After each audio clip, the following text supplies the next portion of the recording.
Hi, my name is Cel, and I'm your host for the SweatNet Be Amazing podcast, where we share stories of amazing women who live in our communities. My hope is that you will feel encouraged and inspired after listening to each episode.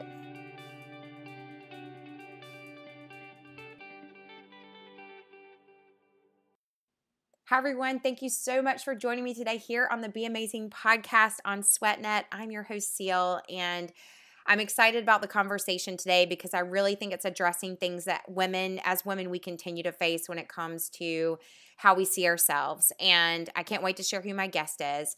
But before we get to that, I want to remind you, check out Girl Chat. These are episodes we've been dropping on the Be Amazing podcast. They are with my best friend, Leah. And y'all, we are talking about fitness, friendship, and faith, and really getting into some deep conversations about our own lives, our own stories, and how they've brought us to where we are right now in our lives. But also we're busting some fitness myths, so you don't want to miss out on that. So again, it's called Girl Chat. Check it out. We'd love to hear from you. Send us a message or even a question. I'd love to hear that. But right now, let's get ready for this next guest. Her name is Halle Hillman. I really connected with her on her story because a lot of what she shared, I feel like not just some things that I went through myself, but I know a lot of women have battled. And a lot of it was around body image and weight. How much pressure to be at a certain weight or to look a certain way, to the points of just the constant ups and downs. And she shares her journey on that. But she shares how that has full circled and brought her to a place now where what she does for others is help them find balance between exercise, what she calls healthiest living, self-care, and mental health. And she is part of the fitness industry and part of the fitness community here in Charlotte. Her studio is called Sweat Method. I just can't wait to share her story because I really feel like you're going to be encouraged, motivated, and inspired. So stay tuned for this incredible conversation with Halle. Welcome to the show, Halle. I'm so glad to have you on today. Thank you so much for having me, Cel. I think this is going to be a great conversation. Yes, I am stoked about it. Well, before we get into the deep side or the conversation, first, tell everyone a little bit about who you are. Yeah, so my name is Halle. I have been in the fitness industry for almost 10 years. I actually got started right when I was 16, right to I was 18. My parents were actually in the fitness industry since the day that I was born. My mom was a trainer, instructor, whatever you want to call it, back in the aerobics days. And so I made a joke. I told Cel yesterday that my sister and I grew up pretty much in the aerobics room in the corner at 5 a.m. every single morning, Monday through Friday, just watching these aerobics classes. And I think we always make a joke that like, that's where I got my beat. And I was a dancer. That was my background. And growing up, and my dad was the same way. He was in bodybuilding. He owned a very successful business in the bodybuilding industry. And so I kind of just grew up around it, but I didn't realize what it was until later in my life. And I think that every time my parents tried to get me to work out, I wouldn't do it. Every time they tried to, give me something healthy to eat, I didn't want it. I was the kid that was always a much bigger girl. I make a joke, like tall and wide. And it was always called out that way. And it was always like, oh my God, look how much bigger Halle is compared to the other kids in the class. And you don't realize how much that does to you when you're younger. And I'm sure with my parents being in the fitness industry, they just realized like, what am I doing wrong as a parent? While my kid doesn't like to work out, doesn't like to eat okay. And every time I try to help her with something, it just doesn't work. So long story short, I was very involved in sports. Like I said, dance was my big background. I was in cheerleading, middle school, all the way through high school. I played lacrosse for a few years, loved that. And that was always very natural to me. I loved doing it that way, but it wasn't forced fitness.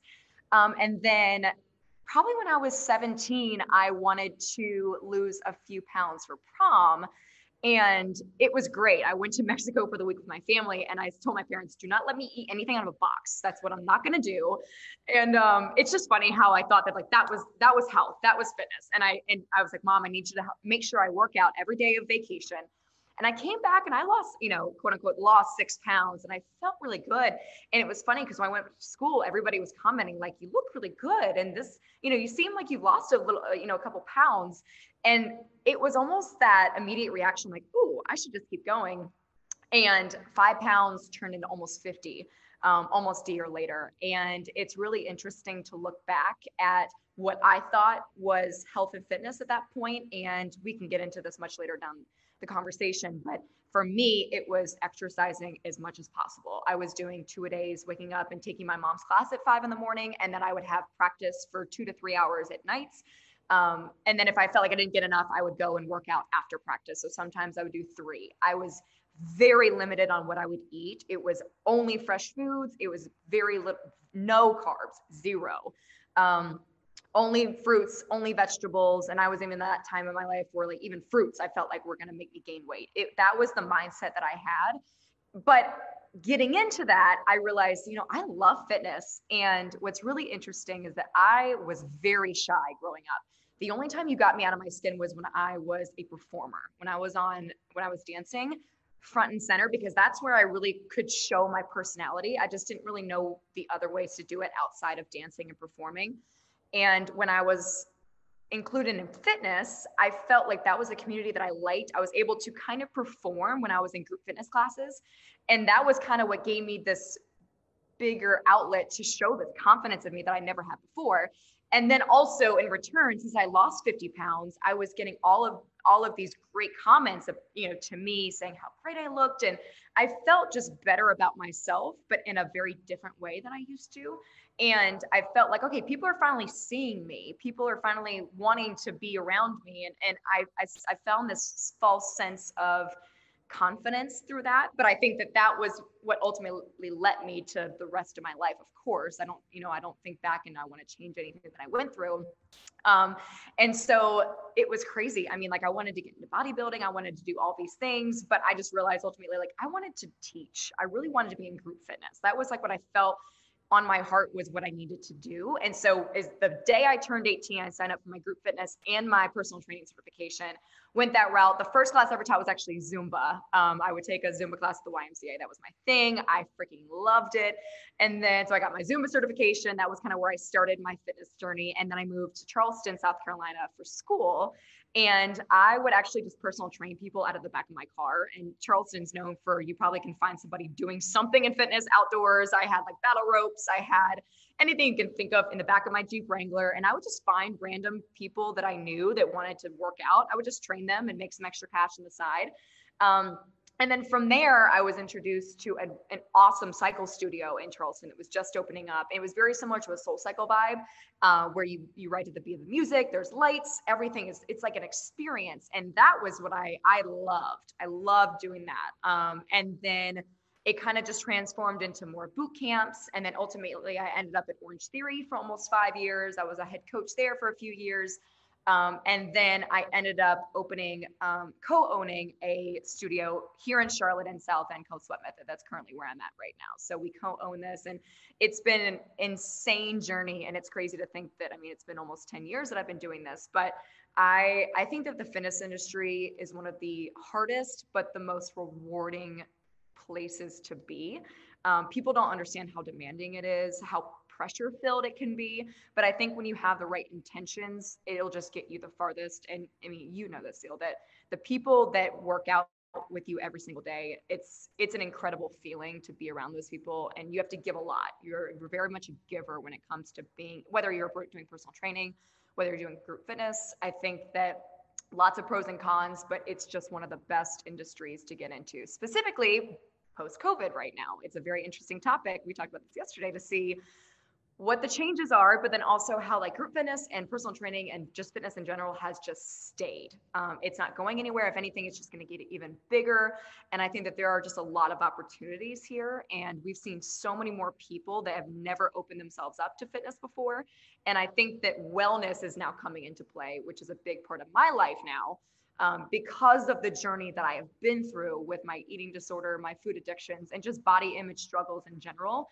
That's something that I truly feel passionate about. And especially with women, speaking about that, men, of course, deal with it as well, but I understand it in a different light. And I know specifically post-COVID that it's becoming even harder. And I think just giving women the tools to deal with it, cope with it, but also accept where you are at, and then move forward and see, okay, it's not just about eating healthy. It's not just about working out. There's an overall spectrum to this that is really powerful at the end of the day in order to just have the conversation. Yeah, I totally agree with it.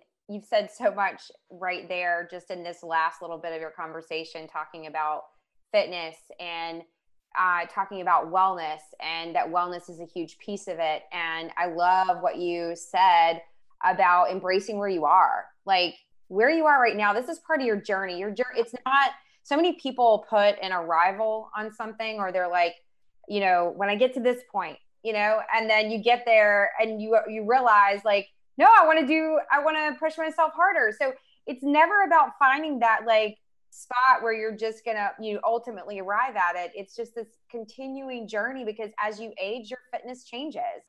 So let's get into body image, because I know that this is like a topic at the top of your list, and you're very passionate about it, and I am as well. And I really would love for you to share kind of your take on that.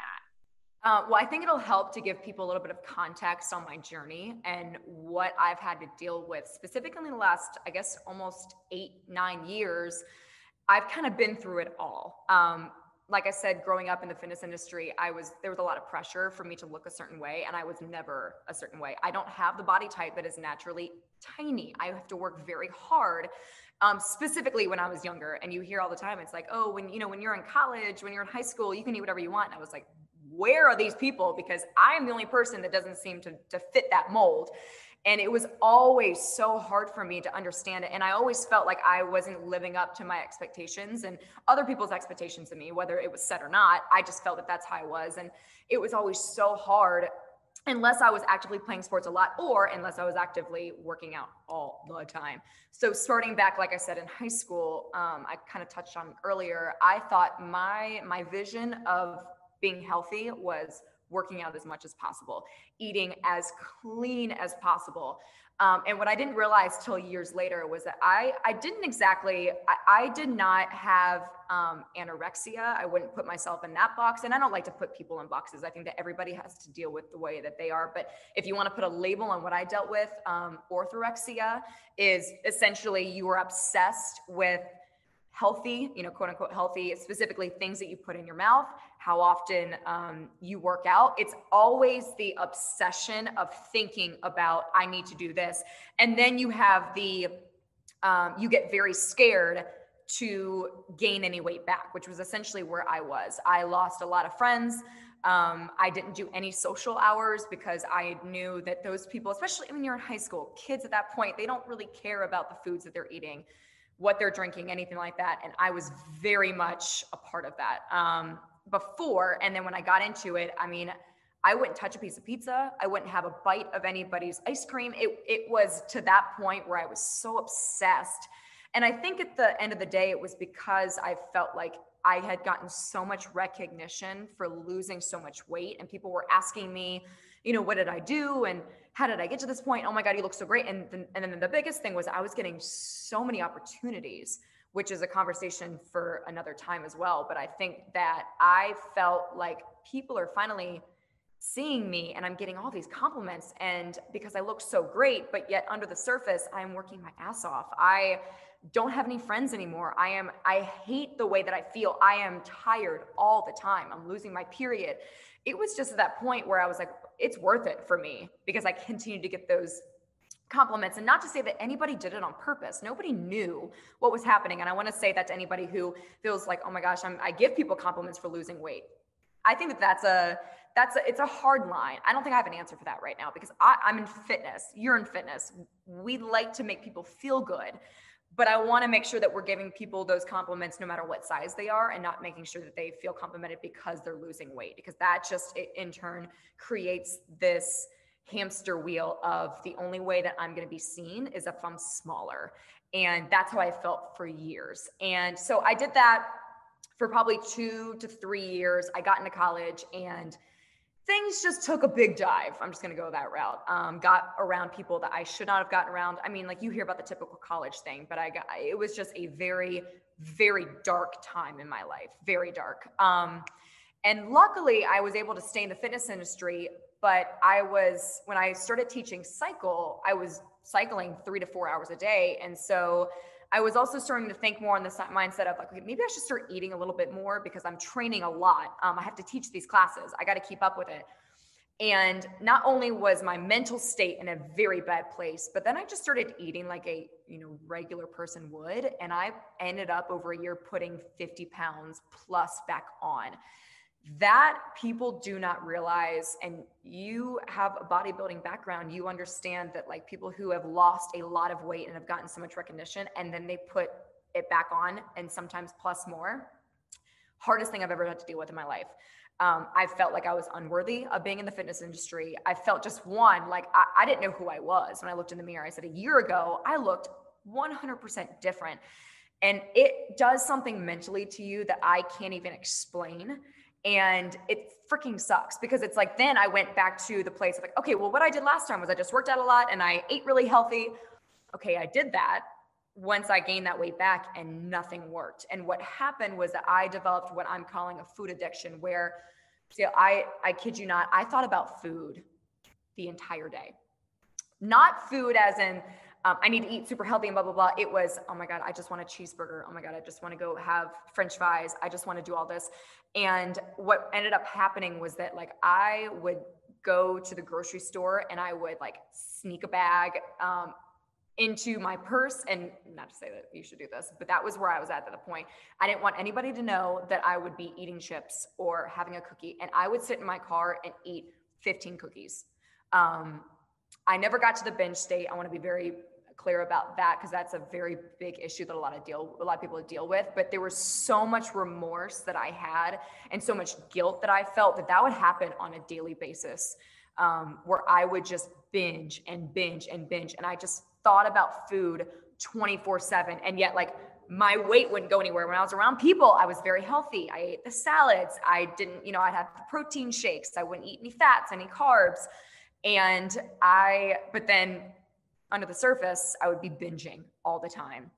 And then I would sit there and cry because I didn't know why I didn't have this control. I mean, it was literally an uncontrollable action that I had when I would go through these phases. And it was like, I tried everything. I went to a hypnotist trying to figure out what was wrong with me. I would talk to therapists about like, why can't I have control over this? And nobody really understands what that feels like. I mean, it was a true addiction and it was like, I couldn't get out of it. And then on top of that, I just felt like a piece of crap because it was like, I'm in the fitness industry. I don't want to be around people that I've seen before, specifically people that knew me when I got down to 100 pounds at one point, and that was like goal weight for me, but yet I never felt satisfied. I felt like I needed to keep going. And so when I would come back home, I would avoid people. I remember when I would get tagged in photos on Instagram, I would immediately delete them. Whenever I would take photos, I would always ask people for me to like, let me take it on my phone because I was going to alter it. I was going to crop it. I was going to fix it, Facetune it, whatever you want to call it. So people didn't realize how I actually looked. And that was such an anxiety-ridden place to live. And it was so controlling that I felt like I am so sick of this feeling, but I cannot get out of it. I was convinced that it was never going to change and I was always going to be this way and I was always going to be unhappy. And then the person I started dating at the time, he was telling me like, you don't eat anything. And in my mind, I'm like, okay, if you only knew. But he's like, you don't eat enough carbs. And I'm like, you're crazy. You're crazy. You're crazy. You're crazy. Because all I've listened to through my entire life is 0 carbs, 0 fats, all proteins, and very low calories. And so it just like, he kept having this conversation with me, like, you're not eating enough. And I was very big on protein bars, anything that was like 100 calories. So I was very chemical based with my food because I felt like that was the diet industry. And then I was teaching at Orange Theory at that point, and I met Jennifer Brunelli, and which you obviously know. And I kept talking to her. And one day she was like, you know what, like, let's just talk because it seems like you're at this place where you have a lot of questions and I feel like I can maybe help you.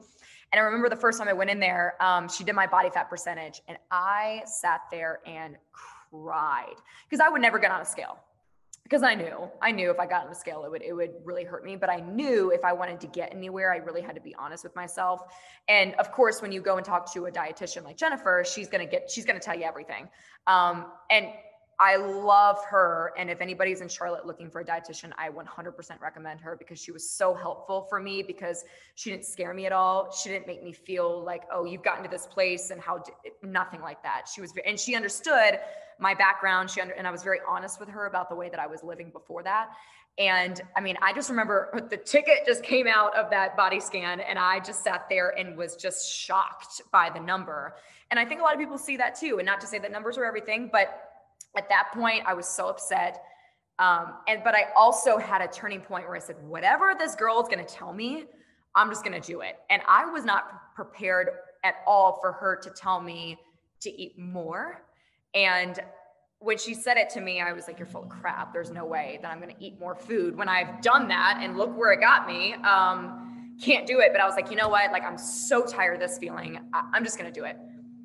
Moving on, I was going from eating maybe 1,200 calories to 28 calories to 2,800.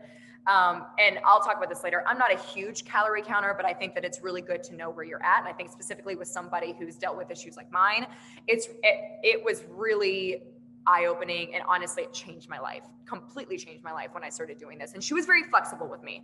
She never made me feel like this is the meal plan you have to have, and you have to follow this or you're going to get screwed. It was never that. It was very flexible.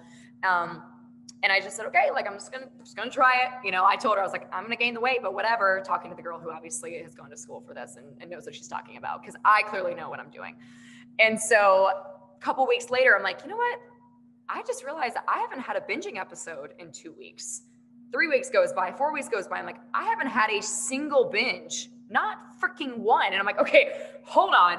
And so I realized, I was like, my body was just begging me for more food over the last 5 to 6 years, that I finally gave it to it. And like, my mind completely changed around food, and my relationship with food completely changed. And I 100% attribute it to being, one, mentally, I gave myself the freedom to have whatever I wanted. I mean, if it was one of those, if it fits in my macros, I'm going to eat it. Now, of course, I tried to do as clean as I could, but if I wanted to fill my macros with a brownie, that was what I was going to do at that point. And that, from that day, it is very rare that I still have an episode, and it's not perfect. And I don't think that I will ever be 100%, cured from what I felt. But from going from, I'm never going to get out of this state, to I can't even tell you the last time that happened. There's so much freedom in that. And so throughout the last few years, I completely switched the way that I look at food, the way that I look at wellness in general, because I don't attribute it to just food. I don't say it's just exercise. I think it's a whole different thing. I mean, stress, when I was the most stressed in my life, that was when my weight was going up. And it's like, wait a minute. I mean, I was eating the same things before, but yet, because I was so stressed out, because there was so much pressure on me, that was a huge deal for my cortisol levels. And people don't talk about hormones enough. And it's kind of come full circle for me to look back and realize what kind of barriers I set for myself. And I feel like I was in such a dark place, and it was because of my body image. Really, because there was nothing else in my life happening except for I felt like I wasn't worthy of anything because I had a bigger size on me. And what sucks is that I think that we're in a society right now that we are talking about body image way more than we have ever talked about it. People who feel like they are in a bigger body are finally starting to accept it.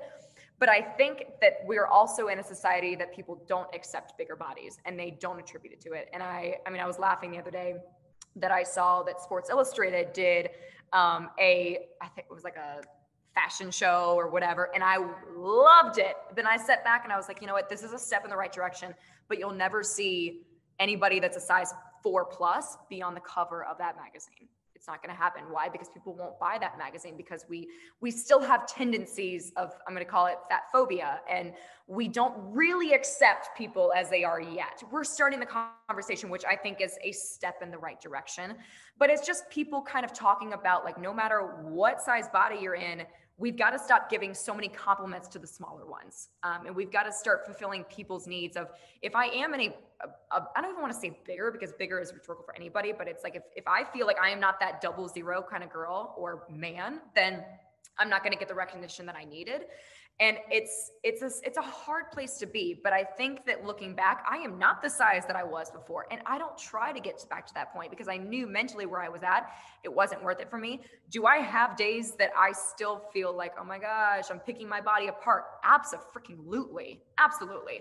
That I think will very rarely go away for anybody. But I just feel like getting to a place where, you know what, like, I feel freaking confident in what yeah, things are jiggling all over the place, but you know what? I love the way that I am right now. I love the fact that I can feel free when I'm around food, when I'm around people. I feel in control. And I think that a lot of people post-COVID have been dealing with that because of the fact that I think there was an article that I read the other day, like 79% of the people came out of COVID had gained weight. And then 100% of them felt very embarrassed by it. And it's like, that's freaking sad. That's sad that that's where we're at, but I get it because I understand it. I've gained weight over COVID. I mean, I don't know a single person. I mean, there are very little people that came to me and said like, I lost. And I'm like, okay, that must be nice. But the rest of us over here are struggling. And it's like, okay, you gained some weight. What is that back end reason as to why it's bothering you so much? Is it bothering you because you don't like how you look? Or is it bothering you because you feel like people are going to judge you for that? And I think that it's a very important conversation to have with yourself. One is knowing like, where is this stemming from? For me, it came from what I felt like when I had gained all that weight back. And I noticed the opportunities that were taken away from me when I gained that weight, which is, as a society, we just have to do better. And we're taking steps to get there. But it was also a underlying issue was that I was always the biggest kid, and it was always brought up in a conversation. Always. It was like anytime a picture was brought up in front of us with when I was in dance, and you have everybody that's sitting in front of me, and then you have Haley, the big girl, the tall girl, the wide girl. And it was the first thing that came out of somebody's mouth. And that always imprinted something in me that I didn't realize until a few years ago. Like, why am I having such an issue with this? But I know that I am not the only one that has those thoughts. And I think that it's just being able to be open about it, knowing that I am not the only person that struggles with it. And I'm not a size 0. I'm not a size 2. I'm not even a size 4 anymore. It doesn't matter what the size is. I'm not as small as I used to be. And of course I look back at pictures. I'm like, man, remember when I could wear short shorts and not think twice about it? But you know what? Now it's like, I've got so much freedom in my life that it's worth that. And I feel like I've put myself around people and I've built muscle, and I'm enjoying my life now compared to what I used to. And that is the reason that I'm okay with feeling this way. And I know that those thoughts are going to come, that I'm going to feel bad. I'm going to have body image issue, negative body image days, but you know what? Like, that's going to pass. My body is changing every single day.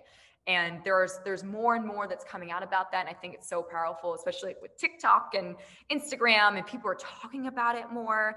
I think that just knowing that there are people out there that are willing to talk about it, the Facetune situation, the filter situation is starting to come to the forefront of the conversations as to why we're having that, why there's so much pressure on specifically women to look a certain way.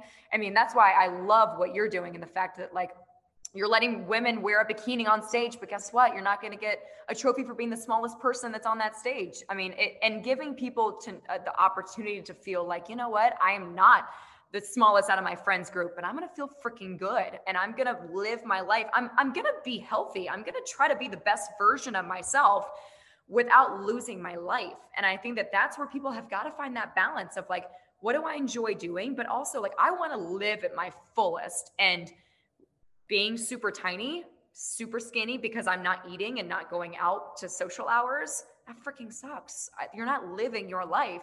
But I also want to feel good. I want to enjoy it. I want to be able to move. I want to be able to live a few extra years. And I think that that's a very powerful statement that you have to figure out what that is for you.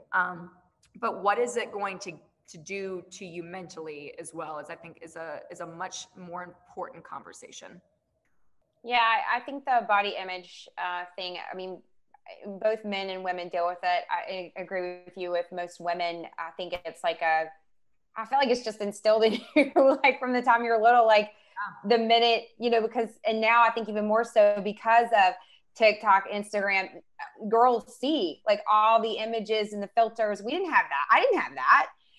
And there was still that pressure. Mine was just based on like growing up with magazines, like whoever was on the front of the magazine, so those were the things that I think, especially, and I don't know if you were, I'm older than you, obviously, but like there was a time where Calvin Klein models were like the thing. Yes. And I can remember my brother wanting to be super skinny. My brother, not me, but my brother wanting to be super skinny, like a Calvin Klein model. And I remember that time period of like, you couldn't be small enough or even look like, sunken in and really skinny. So it's amazing to see where we are now, where people are having the conversation about body image. Self-acceptance and self-love is huge. Absolutely. And,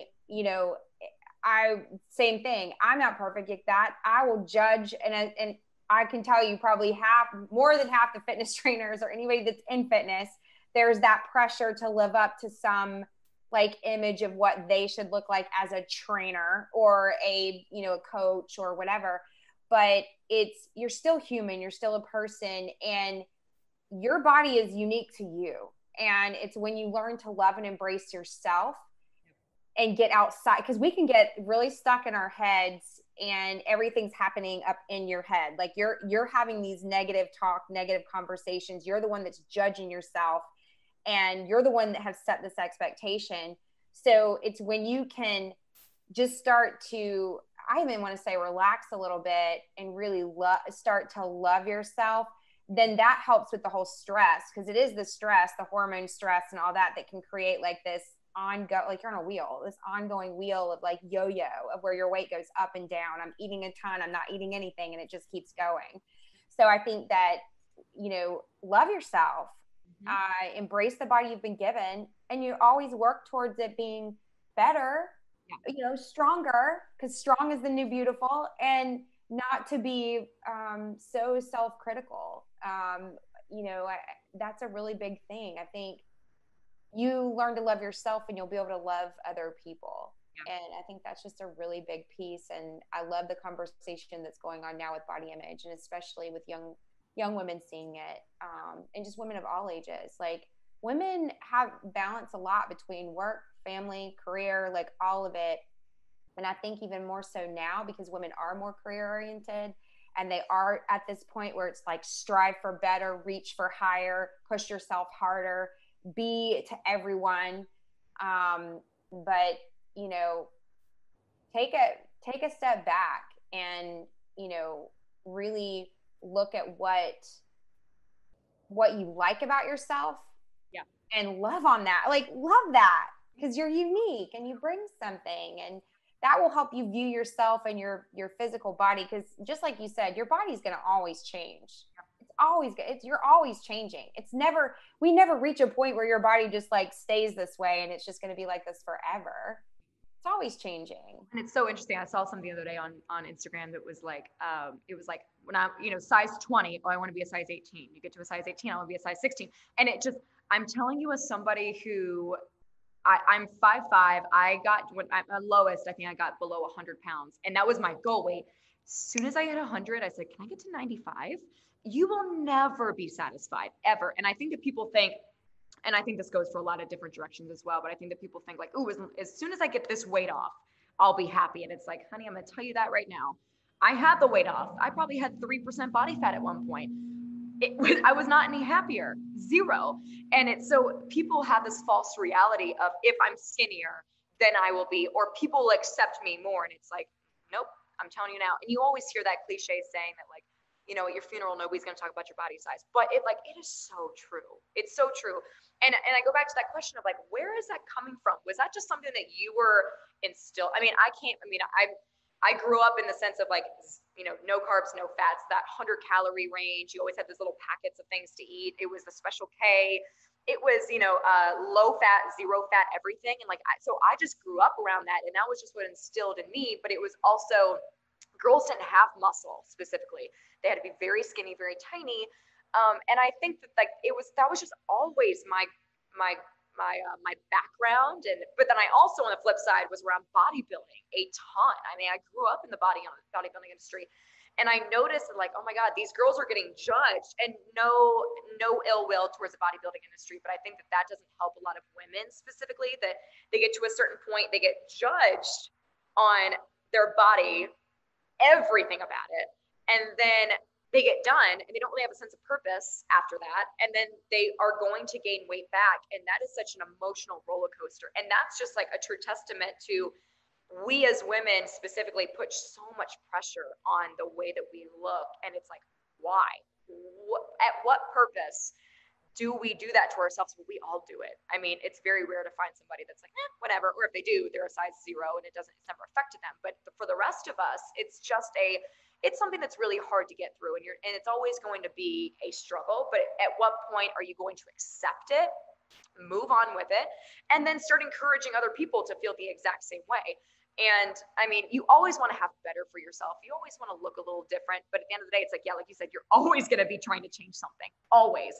And you hear all the time where it comes to like plastic surgery, like people change one thing and then they want to change another. That's exactly what happens to your body. And that's what we always think in our minds. It's like, okay, I got this thing done, or I did this and I lost this weight. Oh, what else can I do? And it's like, you're just not going to be satisfied. So at what point do you just say like, screw it? I'm going to be happy at this point. I'm going to accept it. And I'm going to move on, and I'm going to stop worrying about so much of how I think. Because I mean, I don't look at you. I don't look at any of the people that come to my studio and think physically about them. Like, if they could just get 10 pounds off, I think they would look a little bit better. It's like, I think we're past that, and we should be past that. But people think that that's what I'm thinking as a fitness instructor. They walk in, they're thinking like, oh, I'm wearing this crop top and I'm not the person that should be wearing it. When I'm thinking, holy shit, I love that you walked in with that confidence. You might not feel 100% confidence, but I love this. I love that you're doing this because I know how you're feeling right now. Stop. You don't need to feel any type of way. I mean, the fact that you showed up, you're attempting something that you don't feel 100% in, that's step one. Doing things that you might not be prepared for, and you might not feel like, oh my God, this looks the best on me and I feel 100% like, or the person next to me is half of my size. Now I'm going to start judging myself. It's like, just focus on you, be happy with what you have. Easier said than done, but I think that there's also just that positive talk can truly get a long way with a lot of people. Absolutely.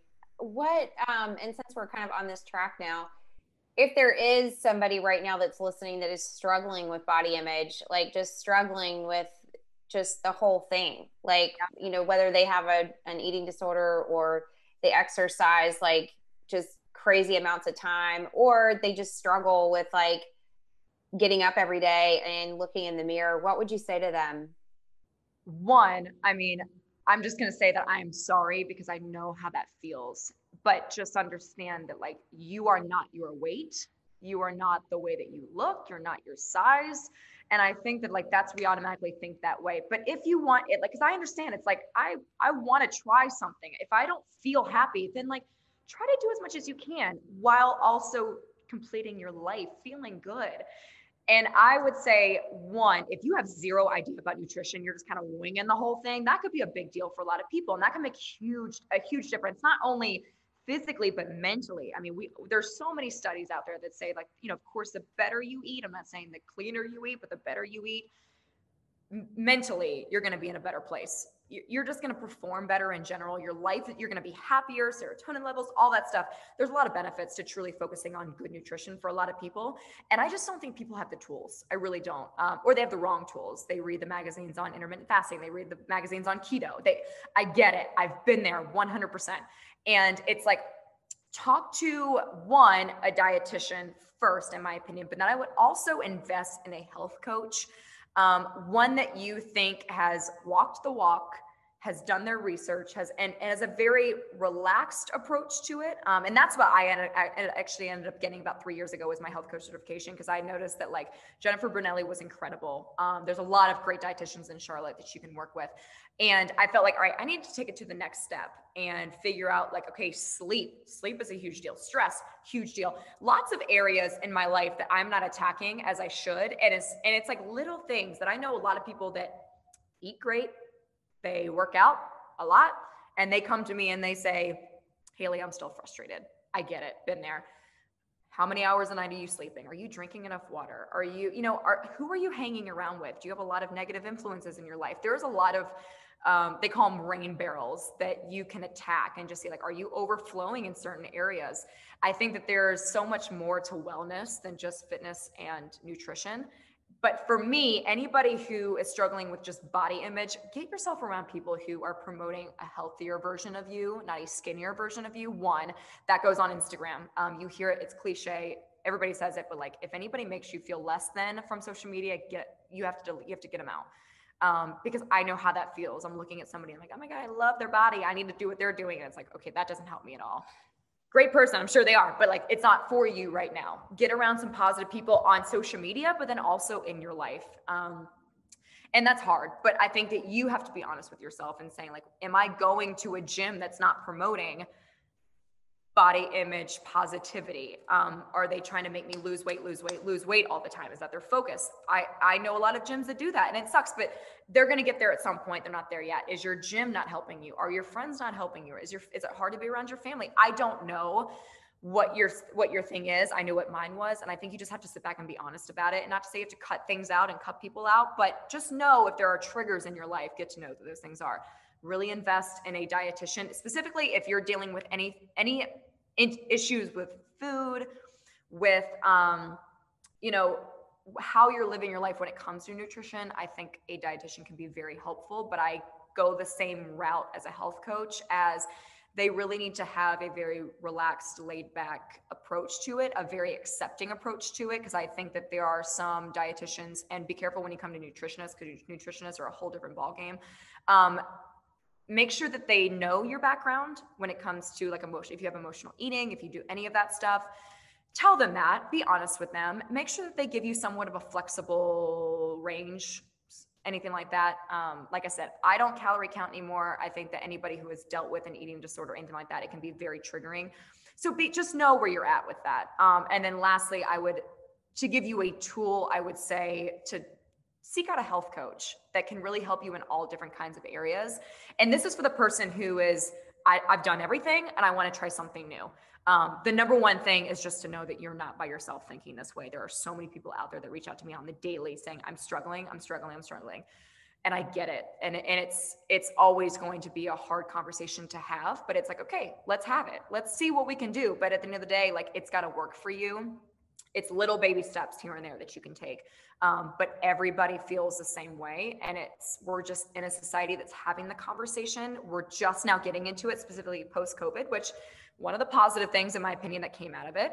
But I think that we've just got to take the next step. And you also have to be honest with yourself and saying, like, am I doing everything that I can? And then can I just feel better in my life? Because that's important. I want to make sure that people feel like I'm not losing out or missing out on anything. And that, because at the end of the day, that doesn't matter when it comes to your size. You need to be happy with where you are in life, and body size is not going to get you there. I totally agree with all of that. And I think that was huge what you said about know your triggers. Like, know what it is that causes you to spiral. I mean, if it's the scale, toss the scale out. Absolutely. Like, if it's something, like if it's like you said, if it's a social media account, like, delete it. Like, if you already know that that's like a thing for you, then get rid of it. And there might be a point at which you can revisit again because you're in a healthier place. But until you get there, it's not worth it. Yeah, I couldn't agree more. I think it's so important and like, if you ever feel, if some people like, I don't really know if everybody gets triggered at certain points. And especially if you're at a certain point, everything starts to trigger you. And it's like, okay, talk to somebody who you feel comfortable explaining things. And they can even bring up, like, if I say this, do you feel stressed? Do you feel, oh my gosh? They can help you as long as you feel accepted by that person and somebody that understands the situation. Which I think, I mean, we're in a society now that you can get any certification online. You can say I'm a nutritionist and because I lost some weight, I know everything about fitness. That's not necessarily true. See if they've been through it. And they've worked with a lot of different types of people. It's like a therapist. It's going to take a couple trial and errors to figure out what person works right for me, but you have to be completely honest with them and say, like, this is not going to work for me. If you tell me to do X, Y, and Z, like, that's just not going to work. I have to be honest and say things like that, because that's just going to get me farther down the road. And it's so true. There are a lot of things out there, especially with the diet, culture that I think we think is the way it's supposed to roll, and it's not. And I think that at the end of the day, you got to find who works for you. But it's important to find somebody to be honest and open with, because then that's the start of change. That's the first step you can take in order to feel like, all right, I'm going to get somewhere. Now, where can they get in touch with you if they're interested in working with you as a health coach? What's the best way for them to reach you? Best way, honestly, is just DM me on Instagram. I want to get to know you as a person. That's my big thing. Before we do any sort of consult, like, I'm just going to talk to you, figure out what your background is, get to know you, and then like ask you some like very basic questions, but also like, I need to know how you work. Like you said, are you triggered by certain things? Are there certain places in your life that we can just make small tweaks to it? But yeah, honestly, my Instagram is Halle Hillman. It looks like Halle Berry. But I really love Instagram. I think that there are some powerful things there as well. But I think that that's the best way. And then I can, go from there and give you specifics too. I think that's awesome. We're going to switch gears because now we're going to talk about you. And I want to know what your favorite workout is. Well, okay, so obviously, shameless plug. I've got a gym called Sweat Method, obviously. I love it here. I mean, it was funny how getting through COVID was the craziest thing for us to get through, but like, it's just been the most rewarding thing ever. I love HIIT workouts. I love like sprints. I love going hard. We actually have 2 classes at Sweat Method. One, is called HIIT, literally, but it's treadmill, air bikes. You have a weight station, you have a bench, you have battle rope. So and it's a very fast paced class. It's 30 minutes as well. So that's kind of what differentiates us from a lot of different gyms just in general. We figured that if you're going to go to a HIIT class, I mean, technically you shouldn't be doing very long HIIT. That's not really what's going to be beneficial to you. And we want people to have longevity. And I've taken my background when it comes to body positivity and making sure that this is something that I can maintain for a long time.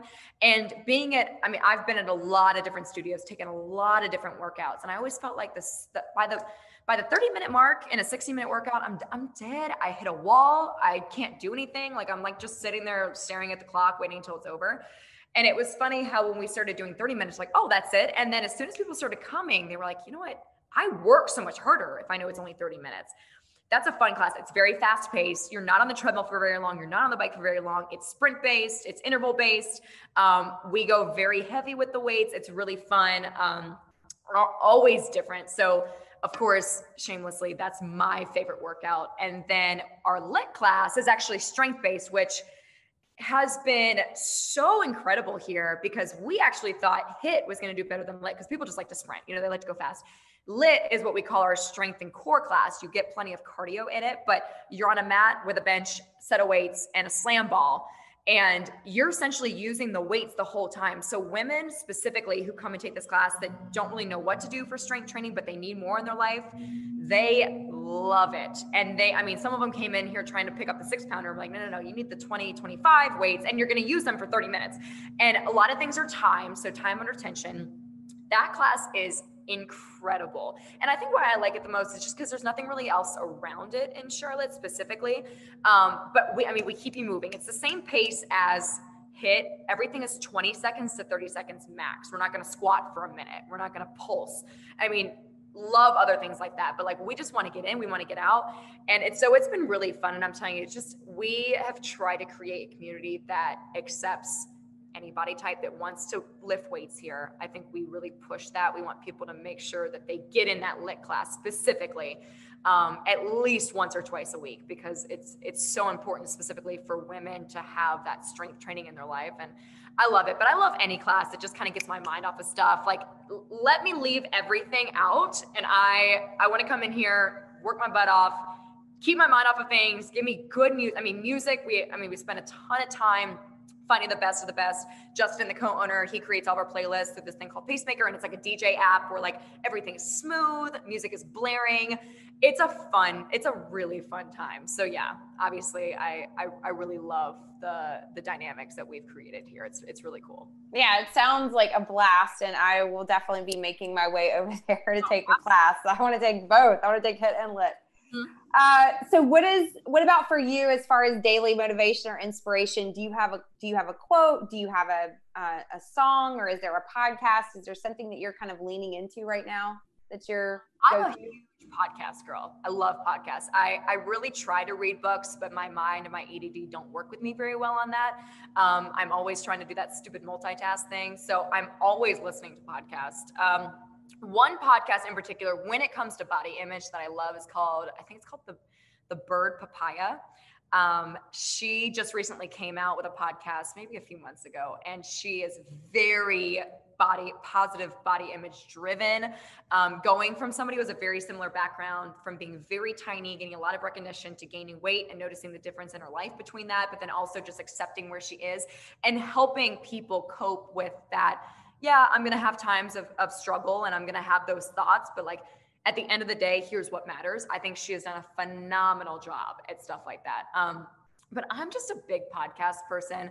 I love quotes, but I think that there's really not one in particular. I'm very open to a lot of different things. I think it's so important to get around positive people, but then also just educate yourself, whether it is business, whether it's nutrition, find people that you really, really like to listen to. If it's a podcast, great. I mean, I think podcasts are so important, like yours is, because like I feel like it's a conversation, and I feel like I'm in the room with those people or that person that's talking, and that person can be talking directly towards me. I think like books can be a little hard sometimes to feel that connection with.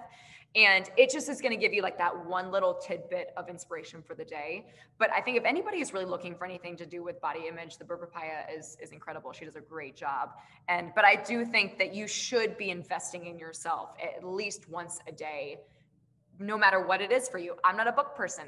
I'll do audiobooks a lot, but for the most part, podcasts are my way to go. And that's my way of me investing in me every single day and just taking that time to get out of everybody else's life. Because I love being on Instagram. I love it. But I also notice when I'm just scrolling and I'm starting to get sucked into that vortex of like, look at everybody else's life and what they're doing. And it's like, okay, hold on, back it up.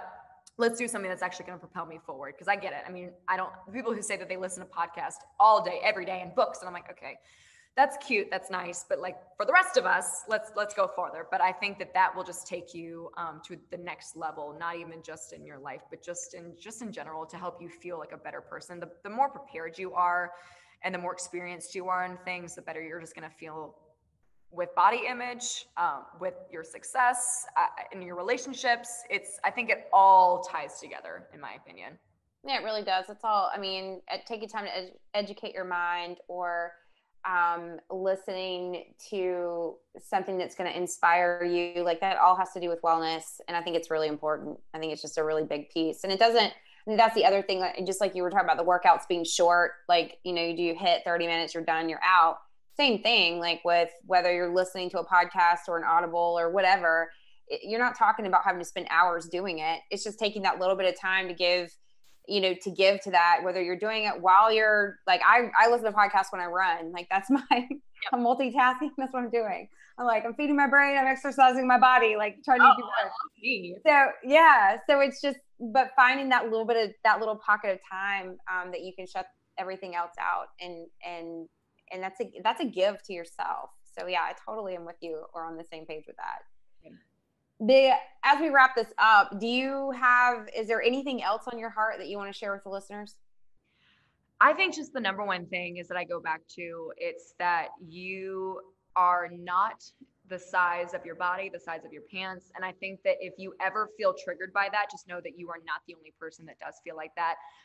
There are so many different things coming out nowadays that I'm so excited for, that's coming back to the sense of like, who you are is so much more important, and it's not cliche. It's not stupid. And I think that you can find a nice balance between, I'm living my life to where I'm actually living my life to the fullest. I feel good. I'm eating well. I'm spending time on me. And I think this whole self-care thing that's going on right now, I think it's fantastic. I really do. I think that we're finally putting ourselves first for once.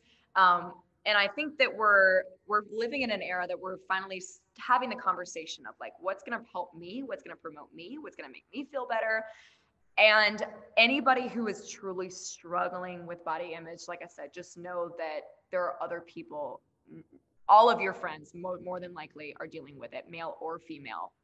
I think that women are going to be first in the conversation, and male are going to come very quickly behind it. I think that there is so much power in knowing that we're not just splitting this thing up in half. I mean, I've talked to guys that have said, I've always felt pressure to be bigger. I've talked to guys that said, I've always been pressured to be smaller. And it's like, they've always felt that. And that just goes with a whole different conversation. I just think that you can always try something, but just don't get in that mindset of like, I will be more worthy the smaller that I am. If somebody treats you differently because you are a smaller size, that's on them. That's not on you. That's as a society, we have to get better. And just know that there are a lot of things that we have to have conversations about. And this is one of them. I think that the conversation of knowing that, I can feel better about myself. I can look in the mirror and be happy if I'm not a size 0. I can. That's going to take some work on your part. That's going to take some trial and error. I mean, it doesn't mean that you have to lose weight in order to feel that way. You could feel that way now, no matter what size you are. That's positive self-talk. That's getting around positive people. That's listening to good influences on your life and knowing that like it's not always you. I think that I have a lot of conversations with people that come to me. They're like, all right, Haley, I'm doing this, and I'm not seeing the weight. The weight is not coming off. And to me, I say back to them, like, does the weight need to come off? Honestly, is this something that does your body want to be this size? I mean, everybody's bone structure is the same, but everybody's body is going to be different. Everybody reacts different. I'm not going to eat the same foods you are. I'm not going to do the same workouts you are. I will have a totally different body type than you.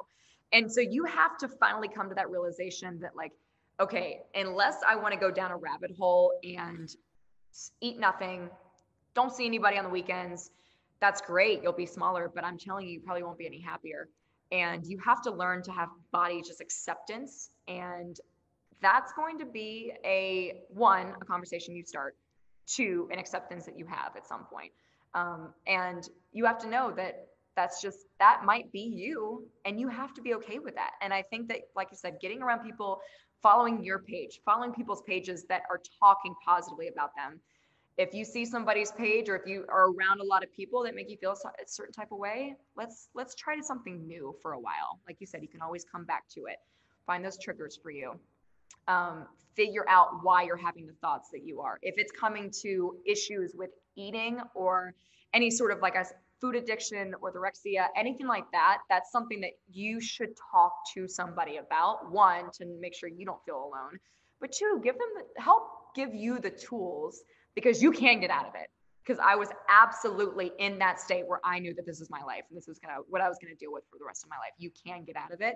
But I thought I was going to do it alone. And then as soon as I started talking to somebody or some people, that was when my life changed.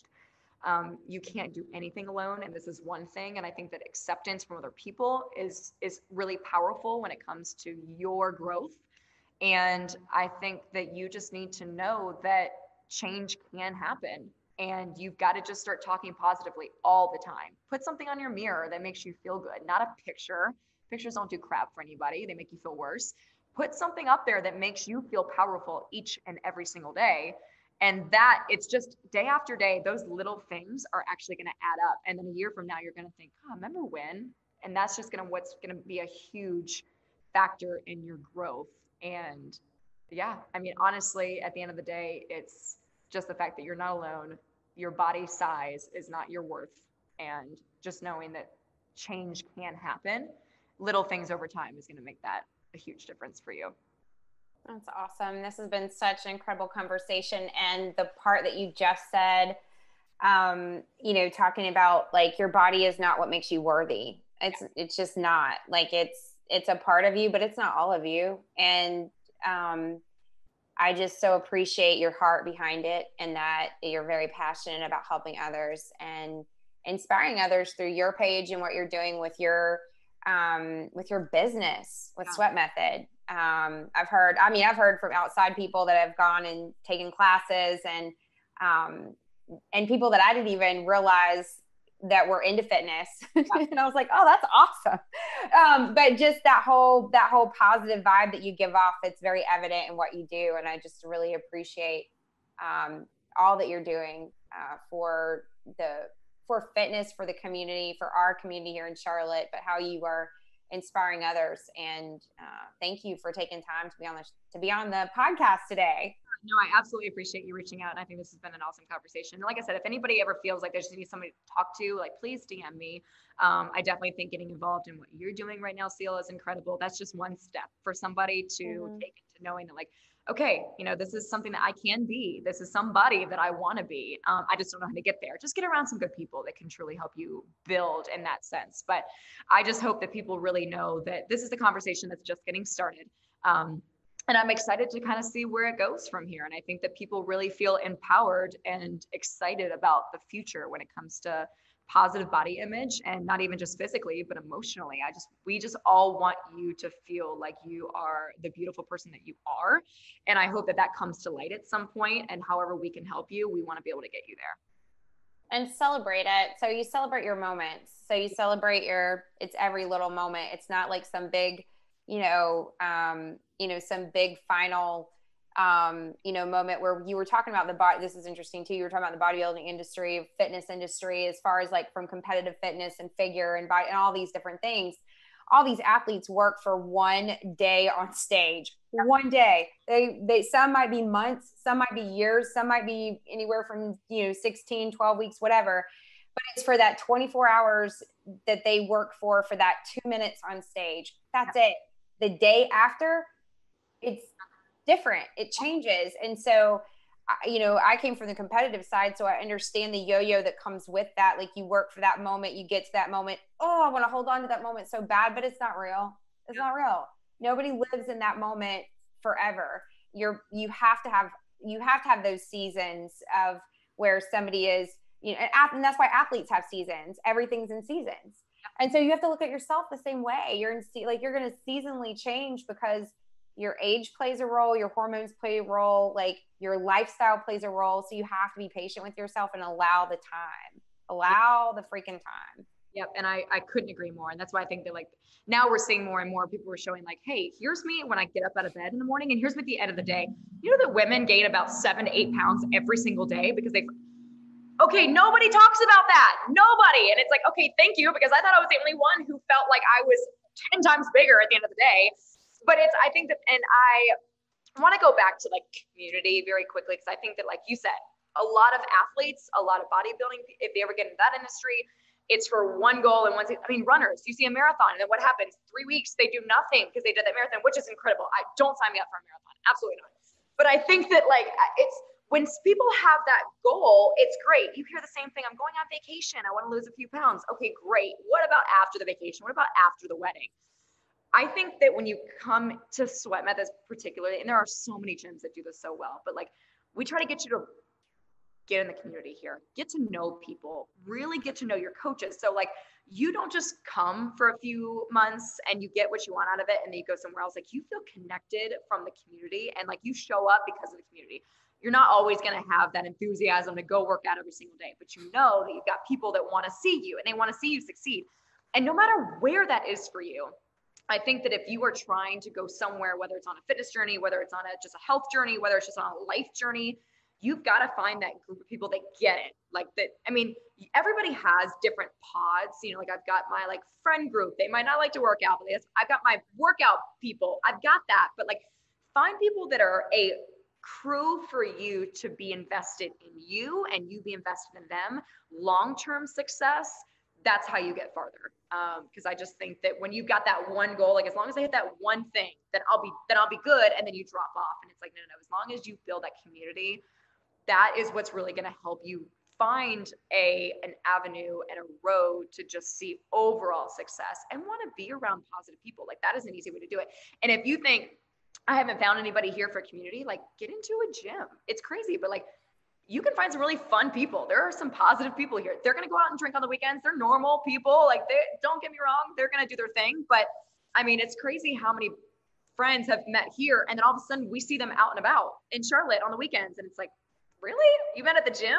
That's just, I think that's never really happened before. And, like, get into a community that you feel is just going to help you out. And I think, you've built that community. It's Sweat Method. We have it. A lot of people have it. It's wherever you feel comfortable. You got to do a little push and shove to get in there. Don't think it's just going to happen if you walk in the room. You have to be able to meet some people on your own, and just know that like, that's my goal. I want to find my people. I want to find that crew that's going to accept me and push me and see me. And then I want to do the same in return. And I think when you've got that both way street situation going on, that's going to really make a big difference for people. That's a huge game changer. It changes everything. Yeah. It's what will help you launch forward with whatever you are trying to accomplish. And it'll also help you relax in the fact that you're the only person judging yourself. You're the only one that's putting these expectations. You get in the right community and you're going to realize everybody's for you and they're there to like cheer you on and they're there to high five and support. And when you find that, a lot of times that'll help you let go of some of the other. Absolutely. No, I totally agree. Well, thank you again so much for being on, Haley. This has been freaking awesome. So much for having me. I'm really excited. Thank you for joining me today. If you like the podcast, please like and share this with other women in your life. You can find out more about SweatNet on sweatnet.com or follow them on Instagram at SweatNet and SweatNet Charlotte. You can follow me personally on Instagram at Cel Smart. Stay tuned for the next episode of the SweatNet Be Amazing podcast.